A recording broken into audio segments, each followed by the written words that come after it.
자, 서울시장 선거를 짚었다면 저는요, 시청자 여러분, 여의도 정치권에서 서울 못지않게 아주 치열하게 사활을 걸고 있는 지역이 있습니다. 어디냐면 부산시장이에요, 부산시장. 그러니까 부산 광역시 같은 경우는 문재인 지금 현 대통령의 정치적 고향이기도 하고요.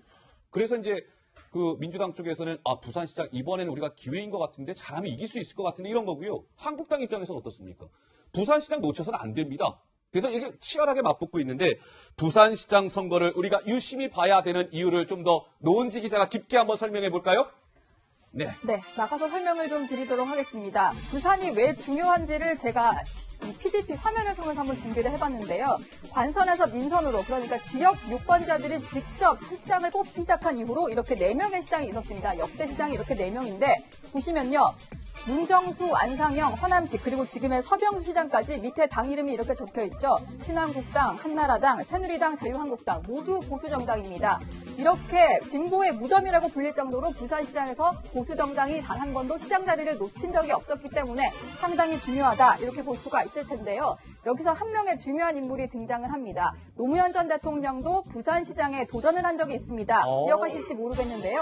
바로 첫 번째 지방선거, 제1회 지방선거가 열렸던 1995년에 이렇게 통합민주당 후보로 등장을 했었습니다. 하지만 민주자유당의 문정수 후보가 51.4% 그리고 노무현 당시 후보는 36.7%를 얻으면서 패배하고 말았죠.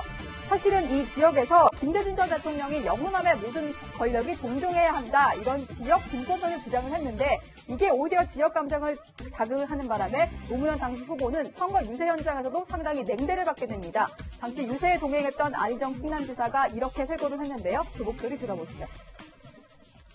우리가 유세를 딱 자리 잡고 대통령이 나와서 연설을 딱 하니까 그 시장 안에 있는 사람들이 가게로 다 들어가 버리더라고요. 그때 마음 정말로 가슴이 이렇게 애리게 아팠어요.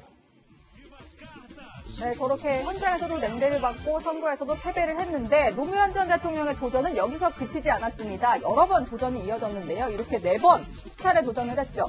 첫 번째 보시면 13대 국회의원 때는 부산 동구에서 당선이 됩니다. 그 이후에 여러 번 도전을 하는데 14대 의원 때는 낙선을 했고요. 부산시장도 조금 전에 보신 것처럼 낙선.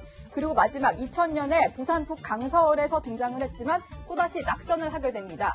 다음 화면을 좀 보실까요? 네, 부산 사람 노무현의 순환사 보셨는데 지금은 이게 문재인 대통령과 노무현 전 대통령의 모습입니다. 법무법인 부산으로 묶여있는 두 사람인데요. 부산에서 인권 변호사를 지낼 정도로 부산을 상당히 중요하게 챙겨왔던 두 사람인데 사실은 문재인 대통령 같은 경우도 부산시장 출마를 고민하기도 했었다 이렇게 전해지고 있습니다. 부산은 도전했지만 계속 얻지 못했던 지역이죠. 그래서 문재인 대통령에게도 부산 이번 지역 선거는 상당히 중요한 지역이다 이렇게 볼 수 있을 것 같습니다. 네. 시청자 여러분, 부산이 왜 지금 정치권에서 꽤 뜨겁게 경쟁하고 있는지 노 기자 설명드리니까 잘 아실 수 있었을 것 같습니다. 자, 그런데 시청자 여러분, 오늘 좀 재미난 풍경이 하나 있었어요. 이제 더불어민주당 지도부가 오늘 귀성 인사를 했거든요. 귀성 인사를 했는데 보통 다들 알고 계시는 것처럼 더불어민주당의 정치적 기반은 뭐 호남이니까요. 호남 쪽은 원래는 용산역에서 기차를 타고 가잖아요. 그러면 용산역에서 인사를 해야 될 것 같은데 오늘 더불어민주당 지도부가 찾아간 곳이 강병규 기자 경부선을 타야 하는 서울역이었다면서요? 예, 그렇습니다. 보통 작년까지는 이제 용산역을 찾았는데 이번에는 특히 서울역을 찾았습니다. 아무래도 최근에 이제 영남권을 좀 공들이는 그런 민주당 당내 분위기가 좀 반영이 된 것 같은데요. 문재인 대통령 지난번에 이제 사석 자리에서 이런 얘기를 했다고 전해집니다. 남동권, 동남권에 좋은 분위기가 지금 흐르고 있다. 그러니까 이제 부산 지역, 그 PK 지역을 좀 말하는 거잖아요. 그렇기 때문에 이번에는 좀 더 공을 들여서 이번 지방선거 때는 수성을 하면 어떻겠느냐라고 이제 제안을 한 것 같은데요. 이제 민주당은 이제 그런 분위기에 맞닥뜨려서 이번에 서울역을 가서 이제 직접 영남의 고향을 둔 유권자들을 더 많이 만나겠다 이런 전략을 가진 것으로 보입니다. 네.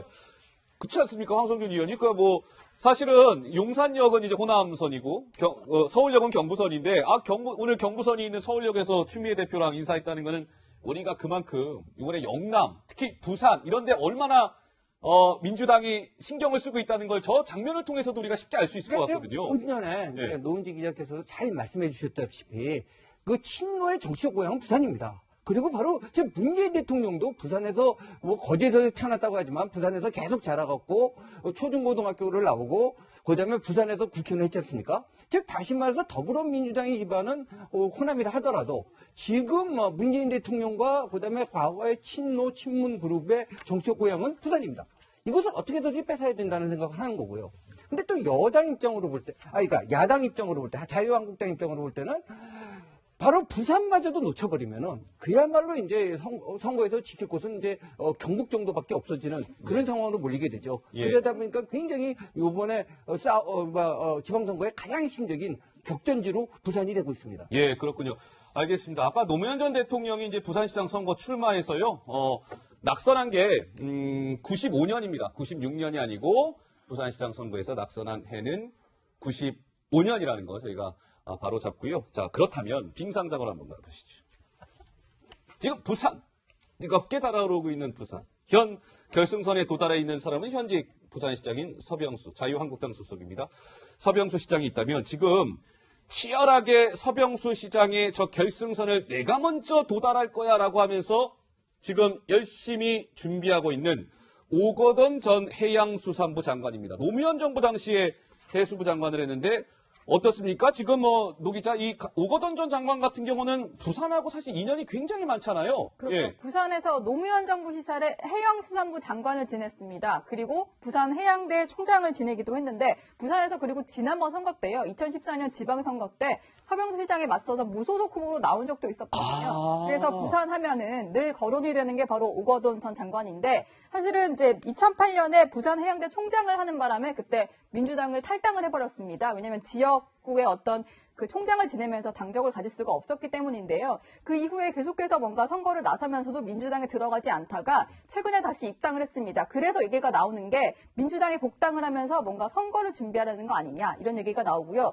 그리고 또 하나의 재미있는 관전 포인트가 있는데 만약에 오거돈 시장이 지금 이 데스크가 말씀하신 이 사람과 붙게 된다면 재미있는 관전 포인트가 될 것 같습니다. 그러니까요. 이제 노 기자가 이제 설명한 것처럼요. 이런 겁니다. 시청자 여러분. 잠깐 이거 빙상장으로 다시 한번 가보실까요?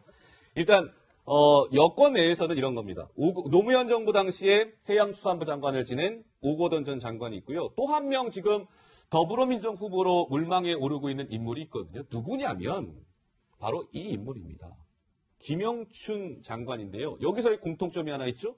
전 해수부 장관, 지금 문재인 정부의 초대 해양수산부 장관이라는 뭔가 이렇게 미묘하게 겹쳐지는 부분도 있는데 김영춘 현 장관 같은 경우 황성균 의원 일단 어떻습니까? 출마 의사를 밝혔나요? 밝히진 않았죠, 아직은? 아직은 밝히진 않았죠. 이제 아마 지금 해수부 장관이라는 것이 우연이 아니라 사실 이제 민주당 계열에서 해수 집권했을 때 이제 해수부 장관을 했다는 것은 사실 부산시장을 좀 염두에 둔 사람이 가는 경우가 대부분이었고 사실상 그렇거든요. 근데 문제는 아마 제 생각으로 김영춘 장관 같은 경우에 출마하고 싶은 생각이 있겠습니다만은 이제 비판이 또 있거든요. 네. 이제 뭐 장관 된 지 얼마 안 됐는데 이제 또 출마하느냐? 예. 이건 진짜 지금 일각에서 얘기하는 것처럼 해수부 장관이라는 것이 진짜 그 일을 위해서 간 것이 아니라 부산시장을 가려고 하는 레터를 달려고 하는 그런 거 아니었느냐? 예. 이런 비판을 받을 수가 있거든요. 예. 그러니까 고민을 하고 있는 것 같습니다. 네, 알겠습니다. 오거돈 전 장관 같은 경우는 김영춘 현 장관이 출마를 하게 되면 내가 출마하지 않겠다. 뭐 이런 의사도 밝혔다고 하죠. 자, 그렇다면 한국당 가만히 있을 수 없잖아요. 부산시장 놓쳐서는 안 될 텐데 며칠 전에 홍준표 대표가 부산의 대표적인 시장 자갈치 시장을 향했습니다. 당시 영상 만나보고 오시죠.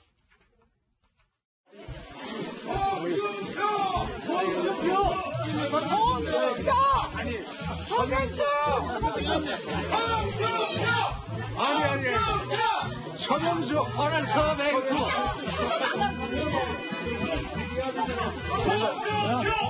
서명수 하나 둘셋 홍준표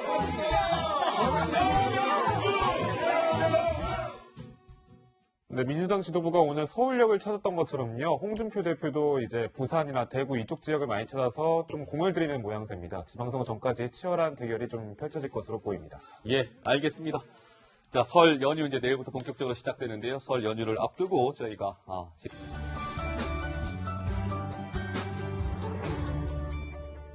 네, 트럼프 미국 대통령이 한국 GM의 군산 공장 폐쇄를 옹호하는 듯한 발언을 해서 논란이 일고 있습니다. 한미 FTA는 재앙이다, 이런 말까지 했습니다. 네, 그럼 취재 기자 연결하겠습니다. 조아라 기자. 네, 국제부입니다. 네, 트럼프 대통령이 GM의 군산 공장 폐쇄를 자신의 업적이라고 말했다고요? 네, 그렇습니다. 트럼프 대통령은 무역 관련 회의를 주재하는 자리에서 방금 들어온 소식이라면서 문서 한 장을 읽어 내려갔습니다. 이 트럼프는 한국 GM이 1차 구조조정안을 발표했는데 여기에는 오는 5월까지 군산 공장 생산 가동을 중단하고 또 이를 폐쇄하는 안이 담겨 있다면서 GM이 곧 미국 디트로이트로 돌아올 것이라고 말했습니다. 트럼프 대통령은 그러면서 GM은 자신의 업적이라고 강조를 했는데요. 자신이 대통령이 되기 전에는 이런 소식을 들어본 적이 없을 것이라면서 이 GM 철수는 감세 정책이 낳은 일이며 아주 중요한 선언이라고 자화자찬했습니다. 자, 이게 외교안보 쪽으로는 한미동맹 이렇게 강조하면서 경제적으로는 이게 뭐 경쟁자라는 건가요? 한미 FTA 폐기까지 거론했다면서요? 네, 그렇습니다. 트럼프는 회의 내내 한국에 대한 거센 발언을 이어갔습니다. 지난달 한국 세탁기와 태양광 제품에 대한 긴급 수입 제한 조치를 발동하면서 한미 FTA로 일자리 20만 개를 잃게 됐다고 발언하지 않았습니까? 이번에도 똑같은 발언을 하면서 한미 FTA는 재앙이라는 말까지 했습니다. 특히 이번에는 한 발 더 나아가서 한미 FTA 재협상을 하고 있는데 만약 성과가 없으면 이를 폐기할 수 있다고 으름장을 놨는데요. 이 방위비 분담금 문제도 언급하면서 한국은 우리가 지금도 방어를 해주고 있는데 그들은 이보다 못한 소액만을 낼 뿐이라고 맹공을 퍼부었습니다. 트럼프 대통령은 앞서 무역에 있어서는 한국과 일본도 동맹이 아니다라면서 이렇게 호혜세를 부과할 수 있다고 말을 했었는데요. 이 집권 2년차를 맞은 트럼프 대통령이 미국 우선주의를 본격적으로 시동을 걸면서 통상 압박이 더욱 거세질 것으로 보입니다. 지금까지 국제부에서 전해드렸습니다.